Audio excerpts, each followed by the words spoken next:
अस्सलाम वालेकुम नाजरीन। आज 6 अप्रैल 2026 है और दिन है सोमवार का। इंतहाई इम्पॉर्टेंट वीडियो है और इस वीडियो के लिए मैं आपकी खुसूसी तवज्जो का मुतकाज़ी हूँ। सुहेल अफरीदी साहब जो हैं अब तक की सियासी सूरत हाल के हवाले से अगर देखा जाए तो अब तक की सबसे बड़ी मुश्किल से दो चार हो गए हैं। ये तफसील मैं डॉट्स कनेक्ट करके आर्गूमेंट्स पेश करके आपकी खिदमत में पेश करूंगा और उसके बाद मैं आपकी राय का भी कमेंट्स में मुंतज़िर रहूंगा। आपकी राय मेरे लिए हमेशा काबिल एहतराम है। मैं आपके इंडिविजुअल परसेप्शन का हमेशा एहतराम करता हूं और उनसे बहुत कुछ सीखता भी हूं। चलें, आप गुज़श्ता 2 ढाई 3 महीनों से देख लें तहरीक इंसाफ की जो मरकज़ी क़यादत है उनकी कारकर्दगी पे आप ज़रा नज़र दौड़ा लें कि आप तकरीबन 4 महीने हो गए हैं इमरान खान साहब की अपनी बहनों के साथ मुलाकात नहीं कराई गई। इमरान खान साहब की पार्टी रहनुमाओं के साथ मुलाकात ये नहीं करा सके और इसके अलावा अपने वकला के साथ मुलाकात नहीं करा सके। इमरान खान साहब का इलाज नहीं करा सके। इमरान खान साहब के ज़ाती मुआलिजीन को वो डॉक्टर्स की टीम में शामिल नहीं करा सके। अपने मनपसंद हस्पताल से उनका इलाज नहीं करा सके। कुछ भी इमरान खान साहब के केसेस तक नहीं लगा सके। इस्लामाबाद हाई कोर्ट के बाहर एहतजाज तक नहीं कर सके। इमरान खान साहब की बहनों के साथ मिलकर अडियाला के बाहर एहतजाज तक नहीं कर सके। मुज़ाकरात कामयाब नहीं करा सके। कौन सी अचीवमेंट है जो मरकज़ी क़यादत ने अब तक हासिल की है? लेकिन इन सब में तोपों का रुख जो है और उम्मीदों का जो मरकज़ है वो है जनाब the one and only Suhail Afridi साहब। अब खबर ये है कि सुहेल अफरीदी साहब ने ये कहा कि कुछ भी तो हम नहीं कर रहे, हमने तो हर चीज़ को नॉर्मलाइज कर दिया है, लिहाजा कुछ ना कुछ तो मोमेंटम बिल्टअप करना पड़ेगा ना। मोमेंटम बिल्कुल ब्रेकअप हो गया है, कोई हलचल नज़र नहीं आ रही, हर चीज़ नॉर्मलाइज हो गई है इमरान खान साहब के हवाले से। चुनाचे उन्होंने ही मेरी इतला के मुताबिक ये फैसला किया कि 9 अप्रैल को जलसा करना है। 9 अप्रैल को जलसा करना है। चुनाचे अब ये 9 अप्रैल का जो जलसा है इसमें क्या तहरीक इंसाफ की मरकज़ी क़यादत सुहेल अफरीदी साहब के साथ है? तो मेरा जवाब है कि नहीं, और ये इंफॉर्मेशन की बुनियाद पे है।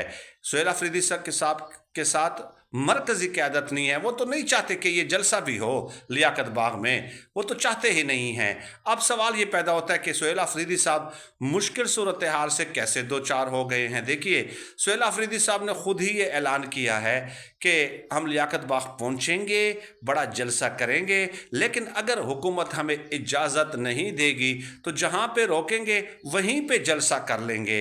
अब ये है मुश्किल सूरत हाल सुहेल अफरीदी साहब के लिए कि वहीं पे जलसा कर लेंगे। फ़र्ज़ किया अटक पुल पे आपको रोक दिया या अटक पुल से पहले रोक दिया तो वहीं पे जलसा हो जाएगा।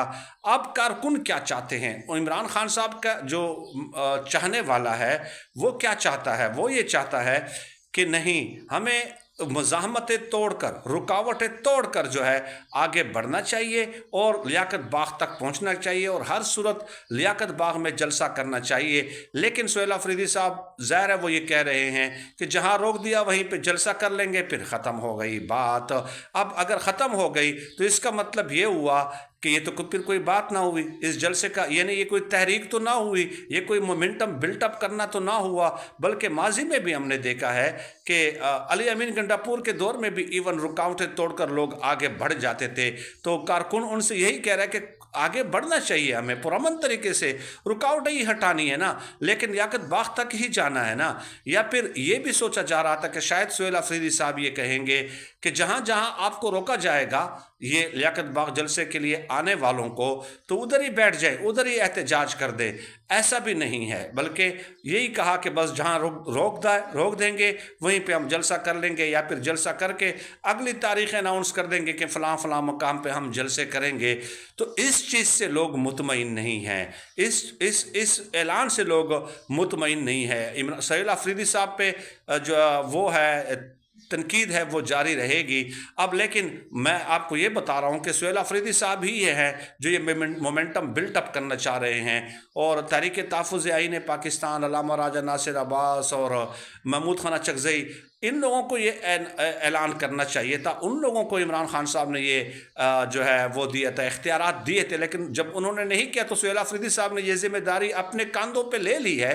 اب کاندھوں پہ لے کے بھی وہ پھنس گئے ہیں، مشکل صورتحال سے دو چار ہو گئے ہیں، کیونکہ ظاہر ہے جو آپ کو پتہ ہے کہ باقی قیادت جو ہے وہ یہ نہیں چاہتی کہ یہ بھی ہو، لیکن وہ سہیل آفریدی صاحب بہرحال یہ چاہتے ہیں۔ اب دیکھیے 7 اپریل کے حوالے سے بھی علیمہ خانم کو یہ بتایا گیا تھا کہ ہم نے رجسٹریشن جو ہے عمران خان رہائی امن فورس جو ہے وہ رجسٹریشن کر لی ہے، تو پریویس منگل تک جو ہے 10,000 لوگ مکمل کر دیے تھے کے پی حکومت نے، تو علیمہ خانم نے کہا کہ چلے وہ 10,000 ہی آ جائیں۔ تو گورا یہ ذمہ داری بھی اڈیالہ کے باہر جو آنے کے جو کارکن لانے کی ذمہ داری ہے وہ بھی کے پی حکومت اور سہیل آفریدی پہ ڈالی گئی ہے۔ اب اس میں بھی سہیل آفریدی صاحب کے لیے ایک مشکل ہے۔ میں سہیل آفریدی صاحب کا اس لیے کہہ رہا ہوں کہ دیکھیے جو کام کرتا ہے تو اسی پہ تنقید ہوتی ہے، جو کام کرتا ہے اسی کے ساتھ ایکسپیکٹیشنز ہوتی ہیں، جو کام ہوتا ہے اسی سے توقعات بڑھ جاتی ہیں۔ تو جو کام نہیں کرتا، جو کچھ بھی نہیں کرتا، جو کچھ بھی نہیں بولتا، اس کے اوپر کسی نے کیا تنقید کرنی ہے اور اس سے کیا ایکسپیکٹیشنز کسی نے باندھنی ہے۔ اب اس میں بھی سہیل آفریدی صاحب کے لیے مشکل یہ ہے کہ دیکھیے فرض کیا منگل کے دن کل 10,000 لوگ لے آتے ہیں، کے پی حکومت لے آتی ہے اور وہاں پہ اڈیالہ کے باہر جمع ہو جاتے ہیں، تو ظاہر ہے ٹریفک کا آنا جانا اور سیکیورٹی خدشات تو پیدا ہوں گے۔ تو مطلب اب یہ جو رجسٹریشن کا عمل ہے یہ تو بدستور جاری ہے، اس میں تو تعداد بڑھتی جائے گی، تو 10,000 سے زیادہ بھی ہو سکتے ہیں۔ تو اس وقت جو ہے یہ پنجاب حکومت کو یہ بہانہ مل جائے گا کہ چونکہ سیکیورٹی کنسرن ہے اور تعداد روز بروز بڑھ رہی ہے، لوگوں کے ٹریفک کے بھی مسائل ہیں، سیکیورٹی کی بھی، عمران خان صاحب کے لیے بھی مسائل ہیں کہ تعداد بہت زیادہ بڑھ جاتی ہے اور ایسا نہ ہو کہ کہیں کوئی مس ہیپ ہو جائے، تو اس لیے عمران خان صاحب کو بنی گال یہاں سے اڈیالہ جیل سے شفٹ کر دیتے ہیں، پھر کہیں بھی شفٹ کر سکتے ہیں، بلوچستان بھی شفٹ کر سکتے ہیں، سندھ بھی شفٹ کر سکتے ہیں۔ تو اب یہ ہے کہ تحریک انصاف کے جو کچھ نہ کرنے والے گروپ ہیں، جو لوگ ہیں، وہ یہ کہتے ہیں کہ اس طرح عمران خان صاحب کو پتہ نہیں کہاں لے جائیں، پھر وہاں پہ کون جائے گا بلوچستان میں بھائی، تو اس لیے یہ 10,000 لوگ بھی جمع نہیں ہونے چاہیے۔ تو اب سہیل آفریدی صاحب کو پارٹی میٹنگز کے اندر ان سوالوں کے جواب بھی دینے پڑتے ہیں ساتھ ساتھ، یعنی کہ اپنے کارکنوں کو، ووٹر سپورٹرز کو، عمران خان صاحب کو، علیمہ خانم کو، ان کو تو انہوں نے مطمئن کرنا ہی ہے، لیکن پارٹی میں جو کچھ نہ کرنے والے ہیں ان کے سوالوں کے جواب بھی دینے پڑتے ہیں کہ چونکہ پلان آپ نے بنایا ہے اس لیے بتائیں کہ اگر ایسا ہوا تو پھر کیا کریں گے۔ تو ظاہر ہے اب یہ سہیل آفریدی صاحب کے لیے ایک مشکل ترین صورتحال ہے، بجائے اس کے پارٹی کے دیگر لوگ ان کا ساتھ دیں، ان کے ہاتھ مضبوط کریں اور ان کے ساتھ سٹینڈ کریں، ان کے ساتھ کھڑے رہیں، لیکن سوالات کی بوچھاڑ ان کے اوپر کر دی جاتی ہے۔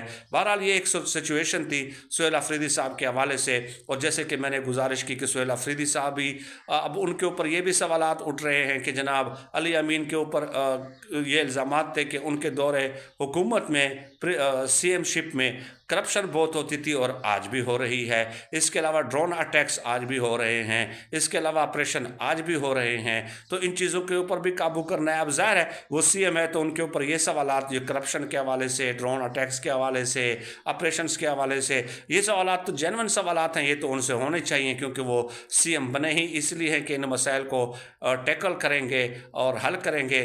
لیکن باقی جو پارٹی کے اندر احتجاجی حکمت عملی کے حوالے سے جو سہیل آفریدی صاحب نے بنائی ہے، خود اختیار جو ہے یہ چیز اناؤنس کر دی ہے، تو اس حوالے سے سوالات زیادہ نہیں ہونے چاہیے، بلکہ آپ کو ان کے ہاتھ مضبوط کرنے چاہیے، کیونکہ آپ سب عمران خان صاحب کی وجہ سے M N As, M P As, ministers, senators, یہ سب عمران خان صاحب کی وجہ سے بنے ہیں۔ ان کی اپنی حیثیت اگر اتنی ہے تو یہ خود آزاد حیثیت میں کھڑے ہو جائیں اور پھر یہ سب کچھ کر کے دکھائیں۔ بہت شکریہ جی۔